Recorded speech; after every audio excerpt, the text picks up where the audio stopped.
Hello friends, नमस्ते। Sumita kitchen corner में तमारुं स्वागत है। आज આપણે બનાવીશું દૂધીનો હલવો।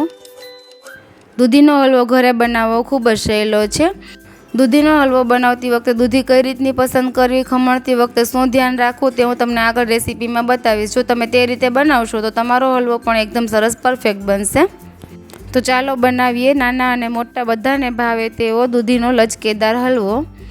तो दूधीनो हलवो बनाववा माटे आपणे सौथी पहेला आ रीते दूधी लीधी छे।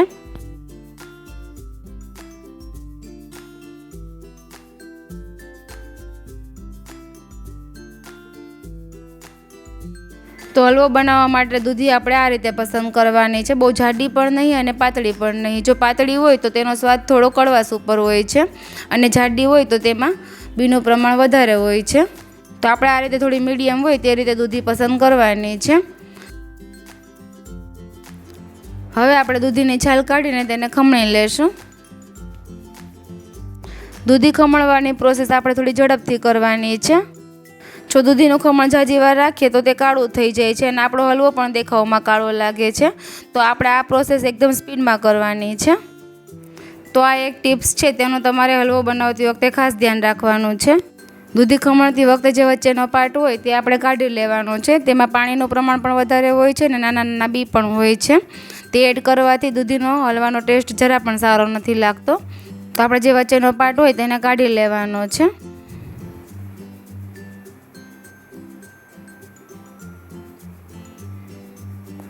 તો આ વચ્ચેના પાર્ટનો તમે સૂપમાં અથવા તો કોઈ બીજી સબ્જી બનાવો તેમાં યુઝ કરી શકો છો। આપણે દૂધીના હલવામાં તેનો ઉપયોગ નથી કરવાનો। હવે આપણે હલવો બનાવવા માટે પેનમાં 2 થી 3 ચમચી ઘી એડ કરશું।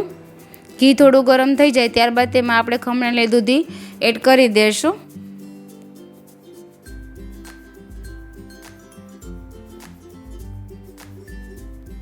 ઘીમાં દૂધીને 2 થી 3 મિનિટ એકદમ સારી રીતે સાતળી લેશું।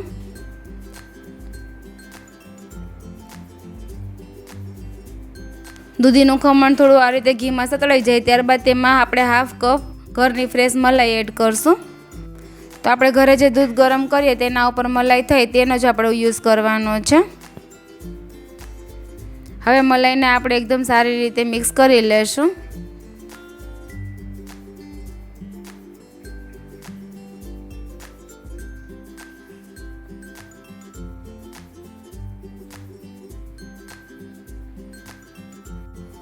ત્યારબાદ તેમાં આપણે હાફ કપ દૂધ એડ કરશું। એકદમ સારી રીતે મિક્સ કરી લેશું। હવે આપણે ગેસની ફ્લેમ મીડિયમ ટુ સ્લો રાખીને થોડી દૂધીને ચડવા દેશું।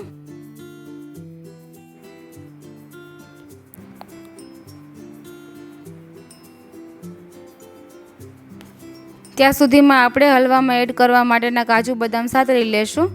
તો આપણે આ રીતે નાના પેનમાં બે ચમચી ઘી લઈ લેશું। તેમાં આપણે કાજુ બદામના નાના ટુકડા કરીને તેને એકદમ સારી રીતે સાતળી લેશું।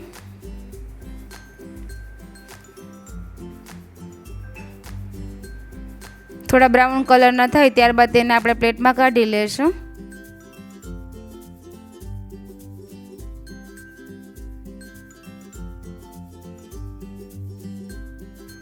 હવે તમે જોઈ શકો છો આપણા હલવામાં જે દૂધ એડ કર્યું હતું તે એકદમ સારી રીતે બળી ગયું છે।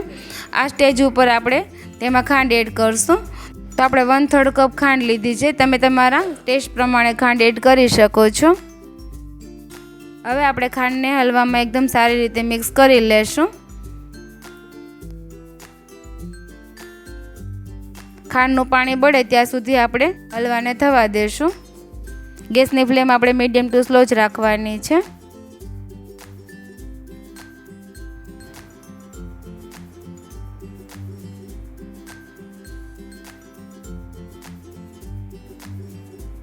જો આપણે દૂધી આ રીતે ટ્રાન્સપરન્ટ થઈ જાય તો આપણે દૂધી એકદમ સરસ ચડી ગઈ છે। હવે થોડું આ ખાંડનું પાણી બળે ત્યાં સુધી તેને થવા દેશું। હવે આપણે કાજુ બદામ સાતળીને રાખ્યા હતા તે એડ કરી દેશું।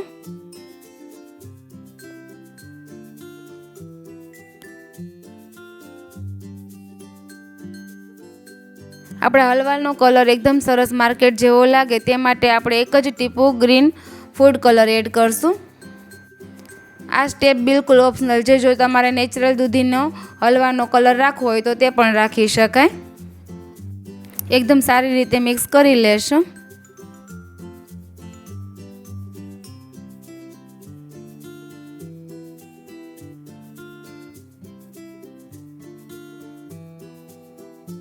હવે આપણે હલવામાં ખાંડનું પાણી બળી ગયું છે. તે આ રીતે પેનથી છૂટો થવા માંડે તો આપણો હલવો તૈયાર છે.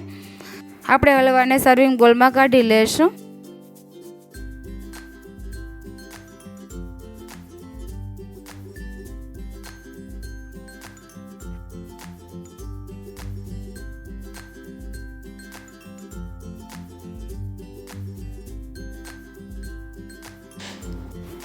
તો આપણો દૂધીનો હલવો તૈયાર છે. તેને આપણે ઉપર કાજુ બદામથી ગાર્નિશ કરશું. તો ફ્રેન્ડ્સ, તમને દૂધીના હલવાની રેસીપી પસંદ આવી હોય તો તમે પણ જરૂરથી ટ્રાય કરજો અને તમારા અનુભવ મને કોમેન્ટ બોક્સમાં જરૂરથી શેર કરજો. અને આવી જ નવી રેસીપી માટે મારી ચેનલને લાઇક, શેર અને સબસ્ક્રાઈબ જરૂરથી કરી દેજો અને બાજુમાં બેલ આઇકનને પ્રેસ કરજો જેથી મારા આવતા વિડીયોની નોટિફિકેશન તમને સૌથી પહેલાં મળે. બાય બાય ફ્રેન્ડ્સ, ફરી મળીશું એક નવી રેસીપી સાથે. Thank you for watching.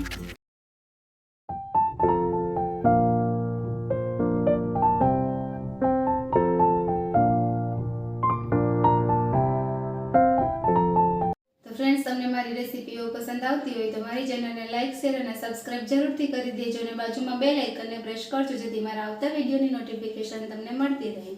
Bye bye friends.